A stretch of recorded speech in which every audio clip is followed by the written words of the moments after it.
बिस्मिल्लाहिर्रहमानिर्रहीम। अस्सलाम वालेकुम। प्यारे साथियों, ये तो हम सब जानते हैं कि मौत बरहक है और हम सब को एक ना एक दिन इसका जायका ज़रूर चखना है। तो ज़रा गौर कीजिए, क्या आपने मरने से पहले ये काम कर लिए हैं? नंबर 1, क्या आपने वसीयतनामा लिख लिया है?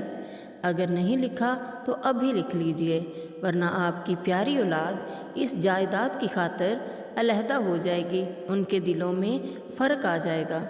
नंबर 2, क्या आपने तौबा कर ली है? अगर नहीं की तो इस वीडियो को अभी पॉज कीजिए और अल्लाह ताला से दिल से इस्तग़फ़ार कर लीजिए, क्या पता फिर ये मौका ना मिले। नंबर 3, क्या आपने कर्ज़ अदा कर दिया है? प्यारे दोस्तों, आप जानते हैं कि हज़ूर सल्लल्लाहु अलैहि वसल्लम मकरूज़ का नमाज जनाजा उस वक़्त तक अदा नहीं करते थे जब तक उसका कर्ज़ कोई सहाबा अपने ज़िम्मे नहीं ले लेता था। तो प्यारे साथियों, आज के दौर में कौन कर्ज़ अपने ज़िम्मे लेगा हमारा? तो बेहतर है कि अपनी ज़िंदगी में अपना कर्ज़ अदा कर दीजिए। क्या आपने बीवी का महर अदा कर दिया है? अगर आपकी बीवी ने आपका महर आपको माफ़ भी कर दिया है तब भी अदा कर दीजिए। नंबर 5, क्या आपने तमाम माली हकूक़ अदा कर दिए हैं? नंबर 6, क्या आपने तमाम जिस्मानी हकूक़ अदा कर दिए हैं? नंबर 7, क्या आपके ज़िम्मे कोई नमाज बाकी है?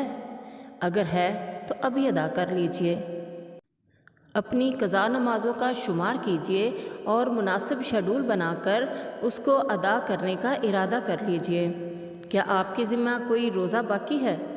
तो आपको पता है कि रोज़े की माफ़ी नहीं है, तो उसको भी उसकी क़ज़ा भी अदा कर लीजिए।